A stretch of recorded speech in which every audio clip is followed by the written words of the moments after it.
बनाना रोटी। गुरुग्राम में शिवम और श्रेष्ठा नाम के एक दंपति एक रोटी की दुकान चलाते हुए गुजारा कर रहे थे। उसी गांव में मुन्ना नाम का एक चालबाज अपने पास काम कर रहे कारीगरों को सस्ते रोटी खिलाने का प्लान कर रहा था। एक दिन शिवम और श्रेष्ठा के पास जाकर मुन्ना, क्यों भाई, तुम लोग तो जानते ही हो ना कि मैं इस शहर का इतने बड़े फैक्ट्री का मालिक हूँ। मेरे फैक्ट्री में 100 से ज्यादा मजदूर काम करते हैं। उन्हें रोटी खिलाना होगा। हर रोज मुझे 300 रोटियों की जरूरत पड़ेगी। किस दाम में दोगे? 2 रोटी के 10 रुपए के हिसाब से लेंगे सर, यानी 3 रोटी के 15 रुपए के हिसाब से दीजिए सर। अरे नहीं भाई, हर रोज ऑर्डर देंगे, इसीलिए 3 रोटी 5 रुपए में दो। नहीं होगा सर, बहुत खर्चा होता है, हमसे नहीं होगा सर, आप कोई और दुकान ढूंढ लीजिए। वैसे आप इतने सस्ते में कैसे मांग सकते हैं सर? ये बात ठीक नहीं है सर। हम जानते हैं कि आप कंजूस हैं, पर इतना घटिया कंजूसी ये हमने नहीं सोचा था।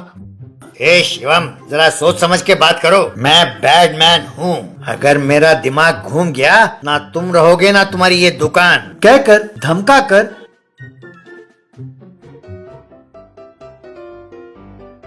फिर सारे गांव के लोगों से जा मिला। और क्या आप लोग जानते हो कि शिवम और श्रेष्ठा के दुकान में घटिया रोटी बेचते हैं? उसमें चाहे मक्खी गिरे या छिपकली, वो परवाह बिल्कुल नहीं करते। ये बहुत खतरनाक हो सकता है। आगे आप लोगों की मर्जी। अगर आप यूं जहरीला खाना खाना चाहते हैं तो आपकी मर्जी। यूं प्रचार करने से शिवम और श्रेष्ठा की दुकान पर लोगों का आना कम हो गया। ये देखकर श्रेष्ठा, अजी ये क्या, रोज आटा गूंथते हैं वो बच जाता है। ऐसा ही रहा तो कैसे चलेगा? इससे हमारा काफी नुकसान होगा। ठीक है, तुम चिंता ना करो, मैं ही कुछ ना कुछ करूंगा। जो बिजनेस डल पड़ गया है उसे फिर से उठाते हैं। यूं बात कर रहे थे कि मुन्ना उनके पास कार में आया। अरे ये क्या हो गया? शिवम और श्रेष्ठा का ये रोटी का बिजनेस बिल्कुल डल पड़ गया। अब तुम लोग इन रोटियों का क्या करोगे? मुन्ना जी, आपने तब 3 रोटी 5 रुपए में मांगे थे ना, आइए ले जाइए। मैंने जब पूछा था तब आपका धंधा खूब चल रहा था, पर अब तुम लोगों का धंधा चल नहीं रहा। बाहर भी काफी शिकायतें आ रही हैं। कहते हैं कि क्वालिटी नहीं है। आप लोगों ने खामखा मुझसे पंगा लिया। अब ये दुकान बंद कर दो और मेरे फैक्ट्री में मजदूरी का काम करो। अब ज्यादा ना सोचो। इस दुकान को जिस हाल में है मुझे बेचोगे तो मैं 1 लाख रुपए दूंगा, कहकर चला गया। तब श्रेष्ठा अपने पति से, क्यों जी, हमें सचमुच में अपनी दुकान बंद करना पड़ेगा? जाके उसके फैक्ट्री में मजदूरी करना पड़ेगा? मुझे बहुत दुख हो रहा है। तुम चिंता ना करो श्रेष्ठा, कल जो हम केले लेके आए थे वो भी तो नहीं बिके ना। अब इतने पैसे देकर खरीदा है तो उसे फेंकने का मेरा मन बिल्कुल नहीं कर रहा। एक काम करो, उन केलों से बनाना रोटी बनाओ, स्वाद अच्छा होगा, लोग भी उसे खूब पसंद करेंगे। श्रेष्ठा अपने पति के कहे अनुसार बनाना रोटी बनाने लगी।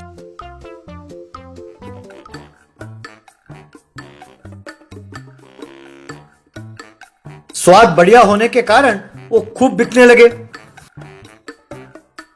अजी, लोगों को हमारा बनाना रोटी खूब पसंद आया। हम अपनी दुकान को बढ़ाते हैं तो हमारी बिजनेस भी बढ़ेगी।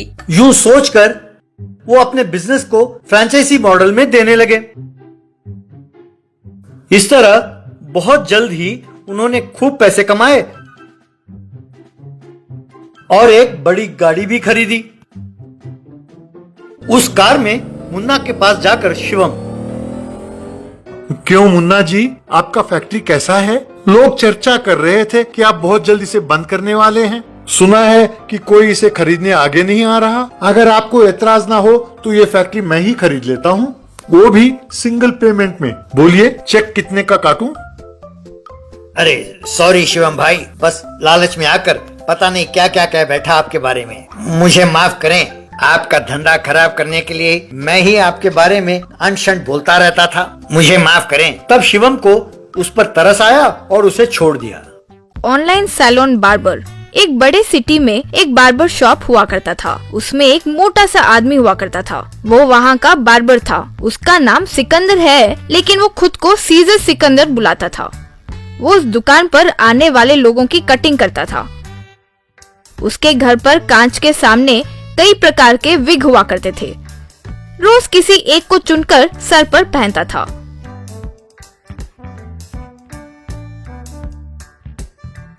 एक दिन उसे यूं विग पहनते हुए देखकर उसकी पत्नी, छी छी, आप भी ना ये विग लगाकर ही मुझसे छल कपट करके शादी किए और अब बेचारे लोगों को धोखा दे रहे हैं। आपके तो पूरे शरीर पर एक बाल तक नहीं है, तो आप कहाँ से स्टाइलिश हेयर स्टाइलिस्ट कहला सकते हैं। कम से कम जो श्रद्धा विग पर दिखा रहे हैं वो काम पर लगाकर उसे तो अच्छी तरह से सीखो, वो भी नहीं। इसीलिए हर महीने आपको कोई ना कोई दुकान से निकाल देता है। Cool down dear darling, cool down. आज के जमाने में काम से ज्यादा दिखावा चलता है, मैं वही मेंटेन कर रहा हूँ, ठीक है। उसकी दुकान पर एक दिन एक आदमी आया, स्टाइलिश विग पहना हुआ सिकंदर से। भाई सिदर सिकंदर आप ही है ना? आपके बारे में एक इंटरव्यू में देखा था, आप हर दिन एक एक बाल के स्टाइल बदलते हैं। मुझे भी एक बढ़िया हेयर स्टाइल कीजिए। आप जैसे ही मैं भी हर दिन एक नए हेयर स्टाइल में दिखने की आशा करता हूँ। आपको जो पसंद है वही कीजिए। Sure dear brother, sure. बैठिए, आप भी मेरी तरह हर एक दिन नए हेयर स्टाइल में दिखना चाहते हैं ना? बस वही है ना, बस समझ गया। फिर सिकंदर उसके बाल की कटिंग करने लगा। कुछ देर बाद वो आदमी, क्यों भाई बाल इतने छोटे काट रहे हो? बहुत छोटे हो रहे हैं बाल, देख लीजिए। ब्रो कूल डाउन, पूरा जब हो जाएगा तब देखना, तब तक बीच पे डिस्टर्ब मत करो, ठीक है ना? इस तरह कटिंग करते करते आखिर में उसे टकला बना दिया। हे भगवान, ये क्या है? टकला क्यों कर दिया? मैंने क्या पूछा और तुमने क्या किया? सिकंदर अपना विग निकालकर उसे दिखाया और ऐसे विग मेरे पास बहुत हैं। हर दिन एक नया किस्म का पहनकर घूमता रहता हूँ। तुम भी मेरी तरह हर दिन यूं नया विग लगाकर घूमो, यही सोचकर सारे बाल निकाल दिए। कैसा लगा मेरा आइडिया? बस वो गुस्से में सिकंदर को खूब पीटा।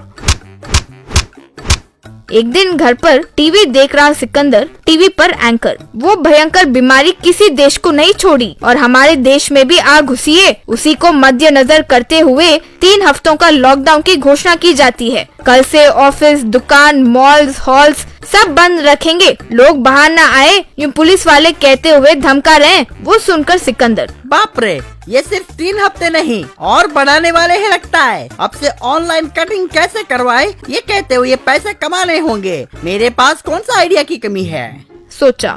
फिर लैपटॉप पर अपना ऑनलाइन पोर्टल तैयार किया। फिर कोई ज्वाइन करेगा ये आशा करने लगा। तभी एक आदमी ऑनलाइन आया। हेलो सिकंदर जी, मेरा नाम हेमंत है। मुझे घर पर शेविंग करने की आदत नहीं है और मुझे आता भी नहीं है। मुझे कटिंग शेविंग कैसे करते हैं दिखाएंगे? पैसे मैंने ऑलरेडी आपको ट्रांसफर कर दिए हैं, देख लीजिए। हाँ, पैसे आ गए हैं जी, थैंक्स जी। पहले तो मैं आपको शेविंग कैसे करना है दिखाता हूँ। पहले अच्छे से शेविंग क्रीम को दाढ़ी पर लगाना होगा। अयो, मेरे पास तो नहीं है जी, अभी तो कहा कि घर पर करने की आदत नहीं है। कूल डाउन, आप मत घबराइए जी। आपके घर पर कोई साबुन तो होगा ना? कुछ नहीं तो बर्तन धोने वाला साबुन। अगर वो भी नहीं है तो कुछ गेहूं के आटे को पानी में मिलाकर वो लगा लीजिए। फिर रेजर से, अगर वो भी नहीं है तो सब्जी काटने वाले चाकू से स्मूथ शेविंग कर लीजिए। फिर वो मुंह पर साबुन लगाकर चाकू से शेविंग किया और हाय राम, लग गई, कट हो गया। यूं चिल्लाने लगा। कूल डाउन, शेविंग करने के बाद ये सब मामूली बात है, डोंट वरी। अब शेविंग हो गया ना, अब कटिंग कैसे करना है सिखाता हूँ। बहुत आसान है जी।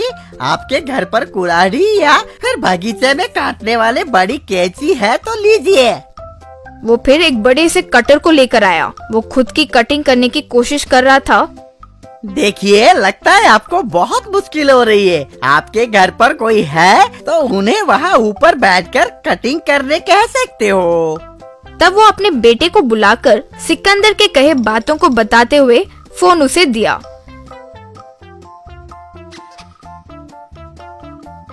वो फोन में देखते हुए कटिंग करने लगा। Very good my boy, very good. वहाँ कट करो और कट करो, अच्छे से कट करो, यूं कहने लगा। वो इस तरह जब कटिंग कर रहा था, हाँ, और यूं एनकरेज करने लगा। आखिरकार वो अपने पिता को टकला बना दिया।